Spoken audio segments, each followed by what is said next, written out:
ഇനി കോഴിക്കോടേക്കാണ്. അവിടെ ഉള്ളിയേരിയിൽ 3 യൂത്ത് കോൺഗ്രസ് പ്രവർത്തകരെ കരുതൽ തടങ്കലിലാക്കി. പെട്രോൾ പമ്പ് ഉദ്ഘാടനത്തിനെത്തുന്ന കേന്ദ്രമന്ത്രി സുരേഷ് ഗോപിക്ക് നേരെ കരിങ്കൊടി കാണിക്കാൻ സാധ്യതയുണ്ടെന്ന വിവരത്തെ തുടർന്നാണ് കസ്റ്റഡിയിലെടുത്തത്. ദൃശ്യ പുതിയടത്ത് വിവരങ്ങൾ നൽകും. ദൃശ്യ, എന്ന സുരേഷ് ഗോപി കോഴിക്കോട് എത്തുന്നുണ്ടെന്ന് മനസ്സിലാക്കുന്നു. അത് കരിങ്കൊടി കാണിക്കാൻ സാധ്യതയുണ്ട് എന്ന് മനസ്സിലാക്കി ആദ്യം തന്നെ ഇവരെ കസ്റ്റഡിയിലെടുത്തിരിക്കുകയാണോ? ജിൽസി, തീർച്ചയായും കേന്ദ്രമന്ത്രി കോഴിക്കോടുണ്ട്. ഉള്ളിയേരിയിലെ പെട്രോൾ പമ്പ് ഉദ്ഘാടനത്തിനായി പോകുന്ന വഴി തന്നെയാണ്. ഇതിനിടയിലാണ് 3 യൂത്ത് കോൺഗ്രസ് പ്രവർത്തകരെ പോലീസ് കസ്റ്റഡിയിലെടുത്തിരിക്കുന്നത്. കേന്ദ്രമന്ത്രിക്ക് നേരെ ഈ കരിങ്കോടി പ്രതിഷേധം ഉണ്ടാകുന്നത് കാണിക്കാനുള്ള സാധ്യത കണക്കിലെടുത്താണ് 3 പേരെ ഇപ്പോൾ ഈ പോലീസ് കസ്റ്റഡിയിലെടുത്തിട്ടുള്ളത്.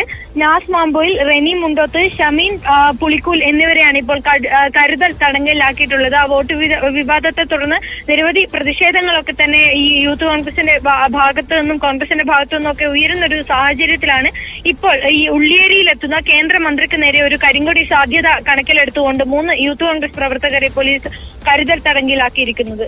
ജിൽസി, യെസ്, ഇന്നിപ്പോൾ കോഴിക്കോട് ഉള്ളിയേരിയിൽ എത്തുന്നുണ്ട് കേന്ദ്രമന്ത്രി സുരേഷ് ഗോപി. അദ്ദേഹത്തിന് നേരെ കരിങ്കൊടി കാണിക്കാൻ സാധ്യതയുണ്ടെന്ന് പറഞ്ഞുകൊണ്ടാണ് 3 യൂത്ത് കോൺഗ്രസ് പ്രവർത്തകരെ ഇപ്പോൾ കരുതൽ തടങ്കലിലാക്കിയിരിക്കുന്നത് എന്നുള്ള വാർത്തകളാണ് ദൃശ്യ പുതിയടത്ത് അതിന്റെ വിശദാംശങ്ങളാണ് പങ്കുവച്ചത്.